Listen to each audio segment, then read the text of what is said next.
Gibbous! Alright, help me understand more about Olmstein. Help me understand more about Olmstein. I need to find him. I need to change my cat back. That is your stake in all of this? Hey, that has a name, buddy. Sort of. That's a lot of questions about Olmstein here. Why is his name Bob Olmstein? I mean, you call him other and all of that, but his name is so common? There must be a reason for that. But does it really matter? Not to me. It really doesn't matter. What's Olmstein's game? Is he good? Is he evil? These are questions that I cannot outright answer with a yes or no. All I have is my belief and some suppositions, and the former is much more powerful than the latter. If they do exist, maybe the answers are not meant for the likes of us. What we must do is play our roles. What belief? I believe I must try and stay by his side, and right now I am failing at that. How did you come to know of Bob Olmstein? That is a story for another time. What was Olmstein up to here in Fishmouth? Perhaps checking on some seeds he had planted. Aw, man, I know you're just speaking figuratively and it's just that cryptic stuff again that just drives me mad. No offense, but why can't you just talk like normal people? I'm not normal people. Of course you're not. But is there anything helpful you can tell me about Olmstein? I can tell you some things, I guess.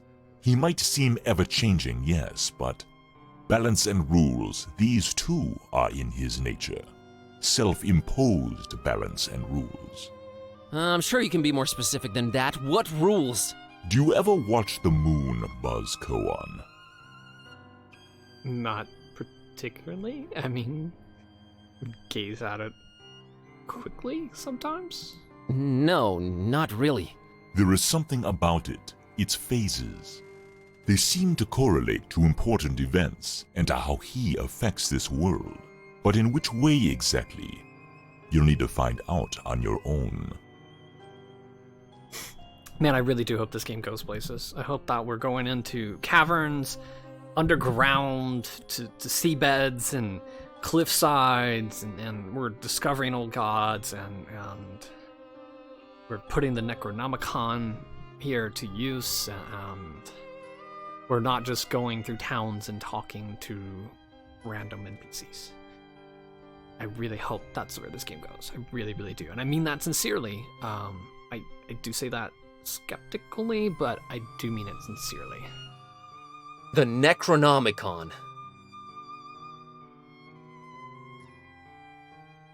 Is it changing? Have we observed it changing? Why does it keep changing? The Necronomicon is chaos in written, volatile form. You seem to know more about it than I do. What is it? Many things.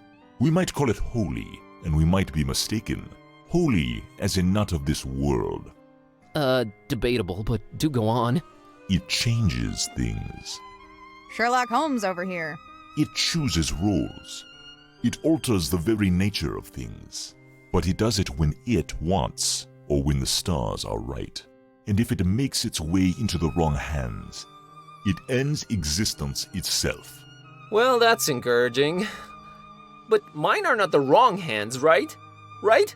They're not the most competent. That much is clear. No, they are not. I think. What do its pages hold? What language is it written in? And what does it all mean? I've never read it, nor do I want to. All I have to go on are rumors and whispers, but both hold more and more power in this world. As for the meaning of the words, some of them are most probably incantations or instructions of some kind. Instructions? Yes, and stories. Stories? What stories? It does not matter now. You must focus on your next move. And what is that move? No, don't give him the book. Would it be safer in your hands? You do seem to know a lot more about it. No.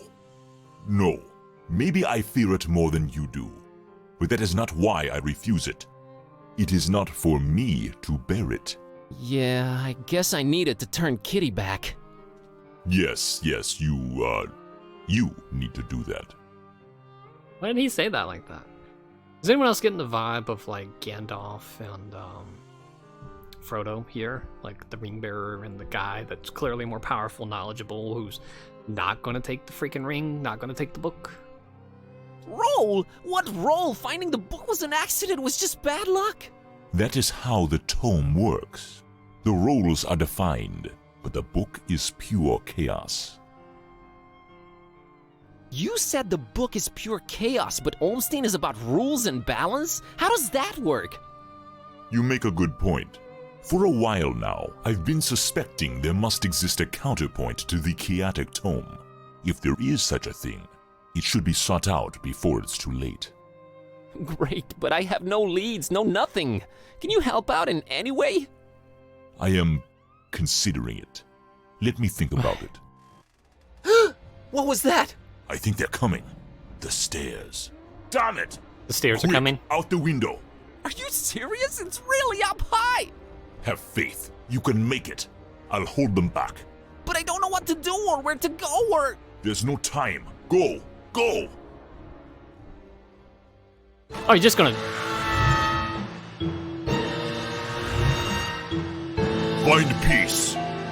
Find peace. Find peace, he says. Okay. Sure.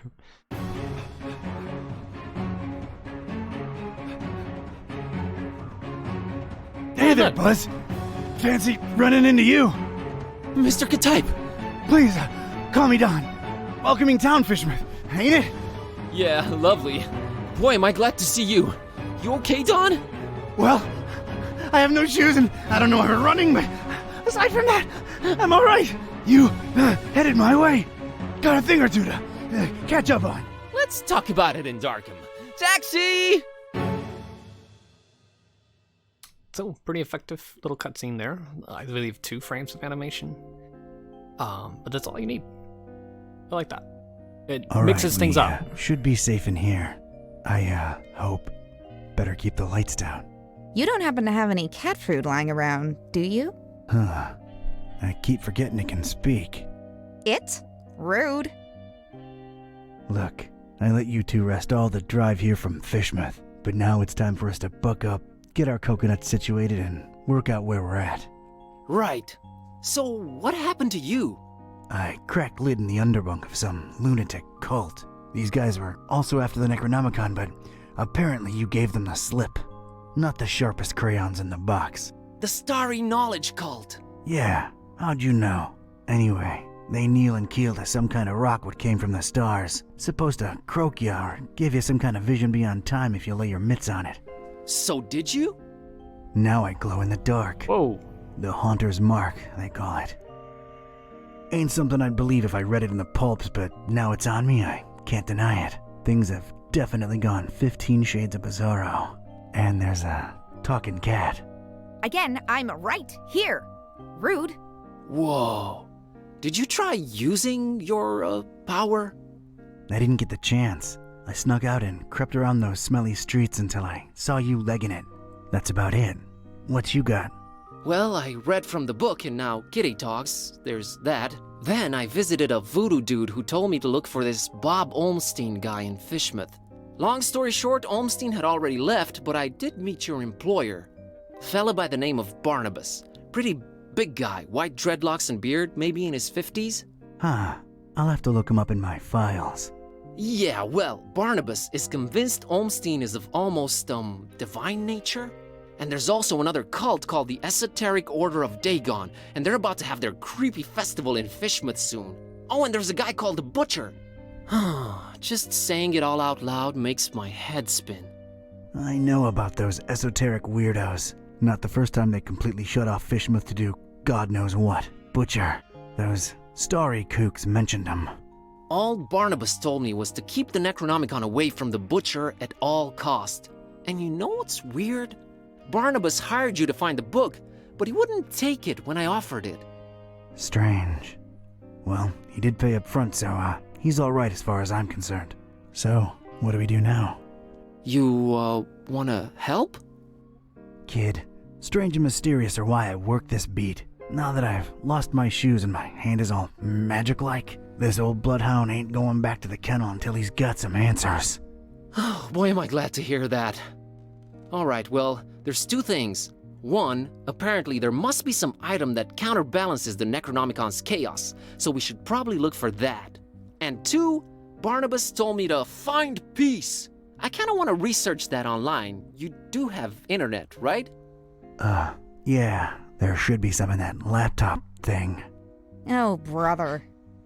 You look into that. I want to see what this Haunter's Mark is all about. There's some internet in your laptop, just a little bit of internet.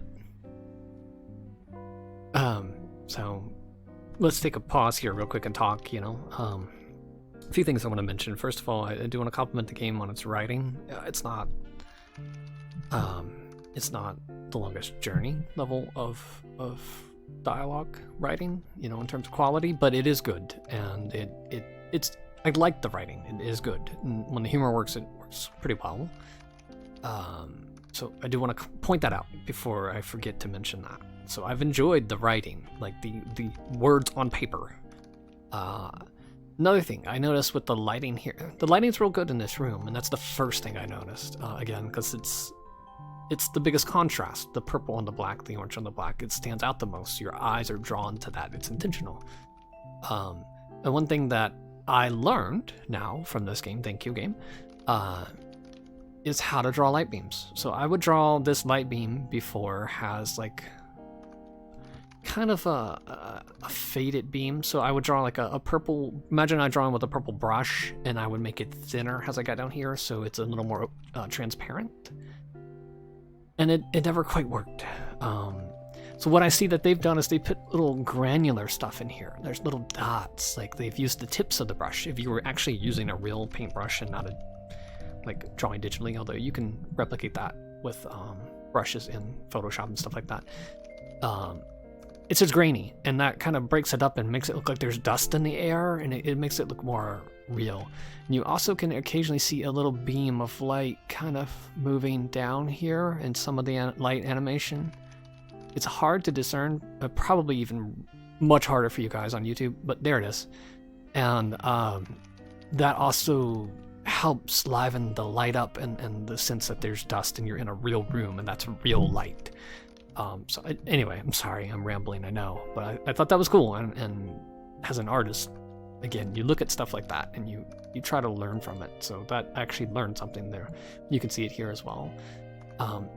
Anyway, so I want to point that out, and I also want to point out that, again, much more interested in the story now because things are actually happening. So this scene has been probably my favorite scene of the game so far, getting these two guys together in this cool looking room and having him over here researching and switching roles and stuff, with actual important dialogue transpiring. But I feel like Kitty is playing a very minor role in this game. Hopefully she gets more important later. The idea of a companion, especially in a LucasArts style game, is good, but she's not really getting a lot of jokes or anything, so whatever. Anyway, there's a lot to look at here, so we'll go ahead and we'll explore a little bit. That's Cornelia. I should give her a sprinkle. She's fine where she's at. And we have our Hunter's Mark. What does that do? Did you hear that, Joey? This guy's talking to his plant. He named it and everything. Man's probably lonely, Vince. Leave it at that. Maybe I'm a little lonely. Oh well. Whoa, you sounded eerie. And you were talking in a couple of different voices. Never been much of a thespian, so I guess the Haunter's Mark does work.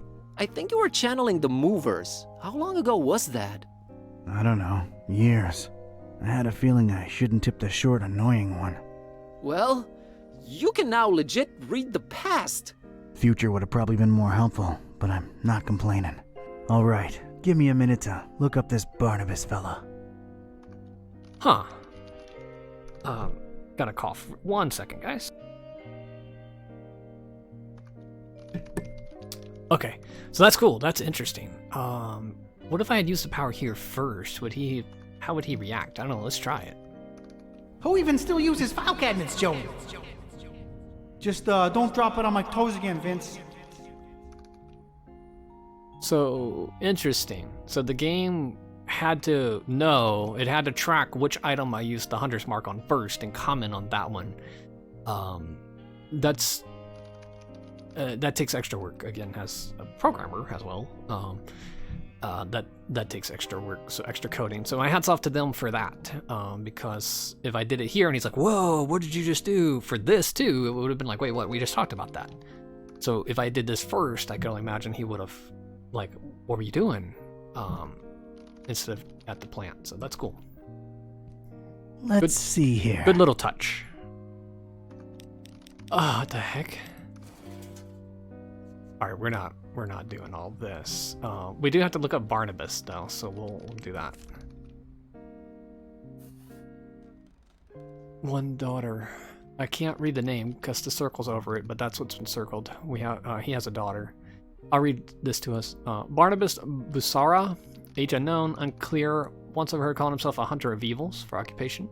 Known crimes, unclear, suspicious of vigilantism. Known affiliations, Hostis Tenebris? Alright, little is known about the Hostis Tenebris and its supposed leader, Barnabas Busara, with very few suspected members, and none but 2 semi-officially confirmed. Busara himself and his daughter, Peace. Oh, okay.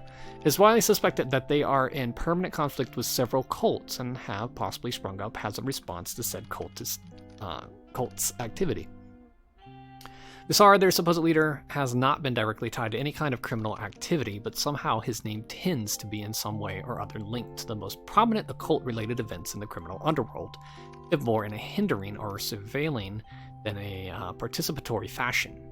Hostis Tenebris seems to take the secret part of secret society very seriously, so that, other than the supposed names of their 2 foremost members, nothing is really known about them. Current status, unknown. Oh, and there's, like, did they really write this out for... Are these Kickstarter people or something?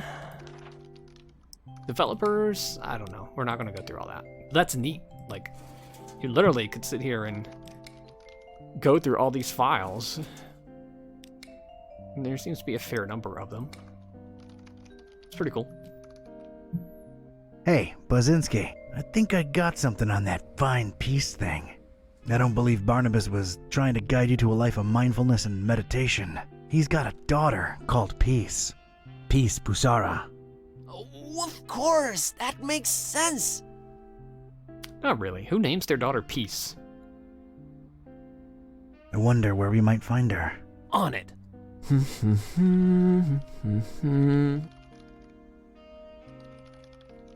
Look at those fingers go. That's... I think Ugh. I got it.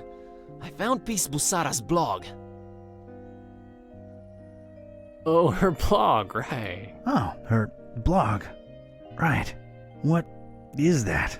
Oh, well, the latest entry's pretty cryptic. It just says land beyond the forest and a bunch of numbers. Okay, these must be spatial coordinates. Tracking them down now.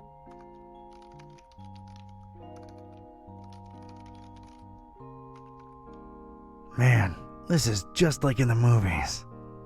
And I was right. She's in Forumaris, Transylvania, Romania? Well, well. Hey, here's an idea. Feel like visiting your ancestral home, Kerwin? Are you kidding me? More than anything? But I'm hopelessly broke, and... Don't worry about it. Barnabas paid well, and I want to see this thing through. Awesome!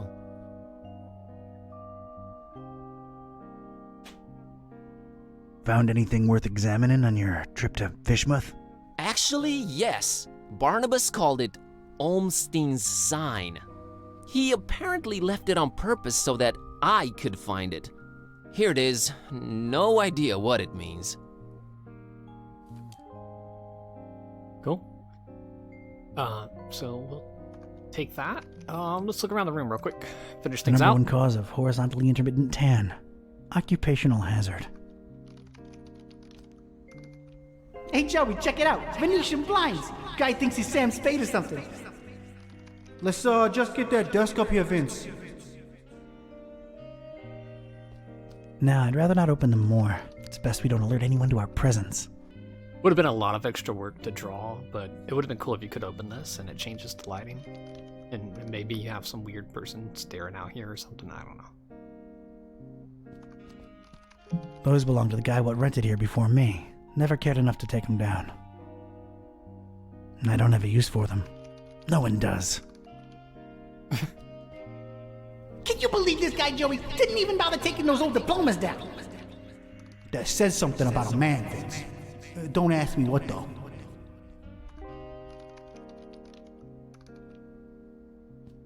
It's that mysterious sign Buzz found back in Fishmouth. Is that the, I don't need to pick it up. Okay. With the triangle? Flamel's abode. Flamel's abode? Did I hear that right? I think so. Does it ring a bell? Well, there's one famous Flamel I know of, and he's, well, was an alchemist. Looking it up. Pretty useful thingamabob, that laptop. 51 Rue de Montmorency, Paris, France. 14th century alchemist Nicolas Flamel's ancient home. Alchemist, huh? Could tie into the whole balancing chaos thing. Alright, looks like that's my destination. European road trip! So, when do we leave?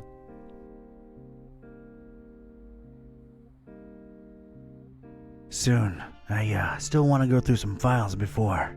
Alright, let me know and I'll book the flights. Okay, so are we going separate places? Is Buzz going to Romania and I'm going to Paris? Or do I get to choose? Because that would be awesome if the game's like, hey, you need to go both, choose which one to go to first. It finally would give a little agency and to, I guess, solve different puzzles at my leisure. Hey, Kitty. Is it important?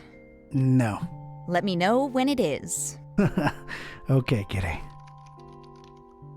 I don't think the hunter's mark works on her. Alright, so, almost stop here, but I do hope that we get to choose where we get to go, and I hope we can bounce back and forth, like we can go to both, and I can leave at any time, kind of like Broken Sword 1. If you ever played that game, you kind of have to go to a certain country and do things there, but then you could leave and go back to it, so it'd be kind of cool to bounce around the world at our leisure. I don't expect that's what's going to happen. It seems like we're going to split up and we'll play one chapter of a character and then switch to the other, but I don't know. It'd be interesting to see.